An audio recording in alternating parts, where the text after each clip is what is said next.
What's easier to clean? A common industry claim is that metal belting material is easier to clean than plastic belting material when applied in spiral conveyor systems. Another common claim are that the chemicals used to clean metal belting are more effective against metal, and that the very design of metal belting make them easier to clean. But are there truths to these claims? I'm Anthony Saida, food safety specialist here at Commercial Food Sanitation. By education, I'm a microbiologist, but what I'm truly passionate about is food safety. As a scientist, empirical evidence is what we seek, and I'd like to share with you some observations about cleanliness and cleanability when it comes to comparing metal and plastic belt material. Using a verified clean-in-place method, common industry cleaning chemicals, a post-sanitation visual inspection, as well as microbiological swabbing, we will present the case for an effective modular plastic belt cleaning applied in spiral systems. Welcome to the Intralox state-of-the-art Conditioning Control Center. By utilizing the capabilities of this system, we're able to replicate the exact environmental conditions found in many spiral applications, which makes this the ideal place to be conducting our cleaning study. Come inside, take a look.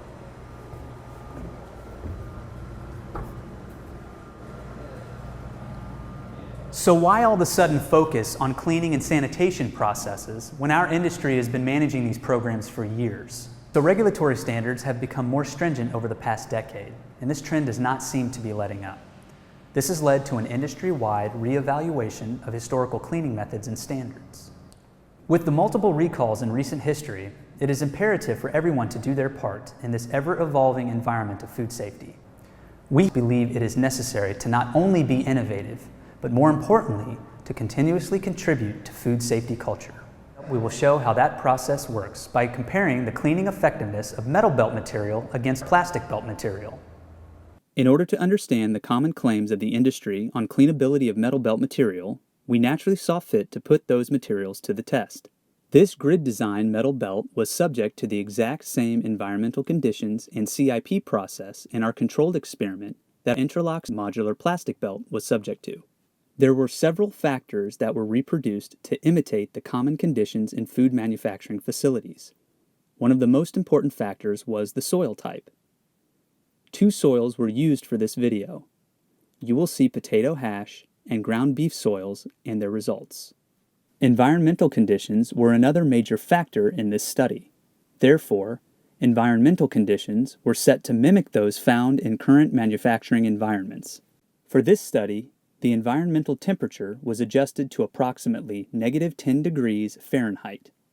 This was measured using a calibrated thermometer in several locations within the Conditioning Control Center test spiral. Soil was applied to the belts and had a dwell time below freezing temperatures for no less than 3 hours.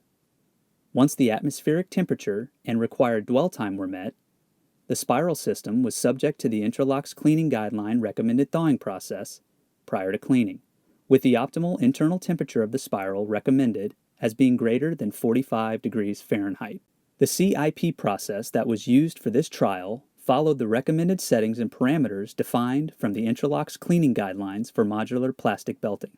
These were the specific settings and conditions that each cleaning trial followed. Our CIP process consisted of a pre-rinse for 2 belt revolutions, a chemical application step for 2 belt revolutions, and a post-rinse step for 2 belt revolutions. Our belt velocity was set to no greater than 30 feet per minute.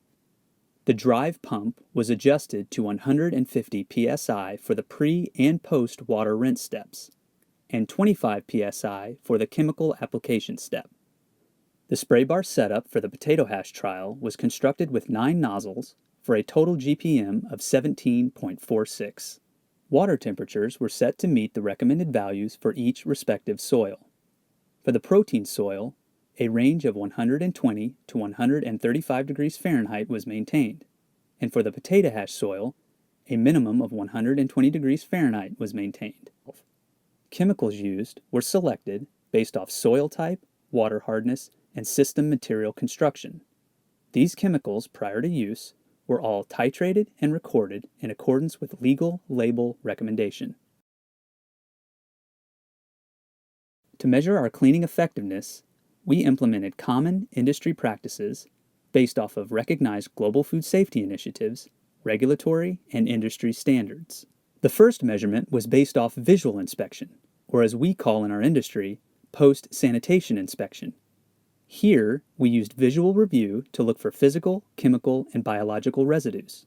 Once the visual inspection was completed and documented, residue and microbiological swabs were taken following the process called clean equipment swabbing. This process included common industry testing methods, which seek to determine the presence or absence of non-visual organic residues. For these residues, we took adenosine triphosphate swabs, which used the Neogen AccuPoint Rapid Sampler and ATP surface sampler swabs. For the detection of microbiological contamination, we use swabs to quantify aerobic bacteria species, or aerobic plate count, which are general microbiological indicators of potential contamination. For this analysis, we took swabs using 3M quick swabs and plated them on 3M APC Petri film. We've looked at the cleanliness of 2 different belt designs and 2 belt materials subject to the same conditions. The goal was to determine the cleaning effectiveness of metal belt material compared to plastic belt material. These were the results of our completed cleaning trials. The metal grid design for the beef protein soil demonstrated its complexity with approximately 10 pieces of residue tangled within its niche points. Only 1 ATP failure was recorded at the center of the carryaway surface with a reading of 360 relative light units. All APC swabs passed. However, counts were recorded on the carryaway surface ranging from 48 to 119 colony-forming units.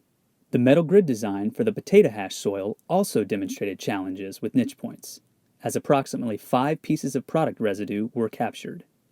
All ATP swabs passed ranging from 27 to 52 RLU. All APC swabs failed. However, the quantity was not able to be identified as they were too numerous across the carryaway surface to count. Although we observed ATP and APC counts with both belt materials, an interesting observation noted was that both sets of swab results came in lower on the plastic belt material than on the surface of the metal belt material. The results were as follows. For the beef protein soil, there was no observed visible residue found on the modular plastic belt material. All ATP swabs passed, ranging from 42 to 182 RLU. All APC swabs passed, however, counts were recorded on the carryaway surface ranging from 3 to 5 CFU. For the potato hash soil, there was no observed visible residue found on the modular plastic belt material.